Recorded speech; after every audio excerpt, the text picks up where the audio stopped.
ठेठ हरियाणा देखण और सुनने वाले ने जुगाड़ी पत्रकार पवन गिल की राम राम। उप मुख्यमंत्री दुष्यंत चौटाला ने कहा है कि केंद्र सरकार के कृषि संबंधी नए अध्यादेशों में कहीं भी फसलों के एमएसपी को समाप्त करने की बात नहीं कही गई है।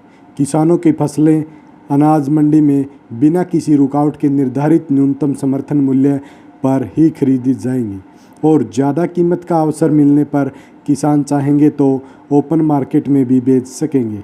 जिस दिन अन्नदाता को उनकी फसल का एमएसपी देने की व्यवस्था पर कोई आंच आएगी उसी दिन मैं अपना पद छोड़ दूंगा। प्रदेश के उप मुख्यमंत्री दुष्यंत चौटाला ने रविवार को चंडीगढ़ स्थित अपने आवास पर पत्रकारों के सवालों के जवाब में ये बातें कहीं। दुष्यंत चौटाला ने कहा कि किसानों के लिए एमएसपी का अधिकार बरकरार रहेगा और इस विषय पर आम लोग किसी भी बहकावे में न आए। डिप्टी सीएम ने कांग्रेस को आड़े हाथों लेते हुए कहा कि पूर्व मुख्यमंत्री भूपेंद्र सिंह हुड्डा अपने राजनीतिक स्वार्थ की खातिर भोले भाले किसानों को गुमराह करने में लगे हुए हैं।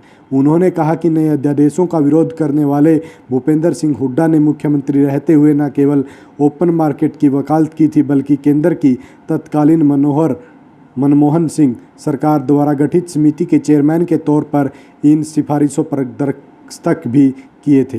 उन्होंने हुड्डा से सवाल किया कि वे किसानों को बताएं कि उनके इस दोगली नीति को अपनाने के पीछे क्या मजबूरी है और कांग्रेस प्रदेश के किसानों को क्यों गुमराह कर रही है। दुष्यंत चौटाला ने कहा कि यूपीए सरकार के पहले कार्यकाल में भी कांग्रेस पार्टी के विजन डॉक्यूमेंट में कॉन्ट्रैक्ट फार्मिंग की वकालत की गई थी, लेकिन राजनीति से विवश कांग्रेस आज व्यवस्था का विरोध कर रहे हैं, जबकि यह किसानों के लिए खुशहाली के नए रास्ते खोलने वाला कदम है।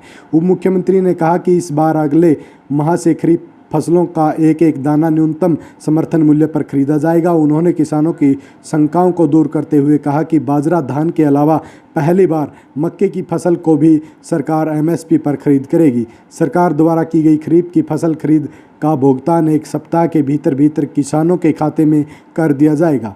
उन्होंने कहा कि मेरे लिए किसान के हित सर्वोपरि हैं। किसानों को लेकर उनकी नीयत में कभी ना खोट आया और न आगे आएगा। आपको हमारी ये रिपोर्ट कैसी लगी? लाइक, शेयर, कमेंट और ठेठ हरियाणा न्यूज़ को सब्सक्राइब अभी कर दें।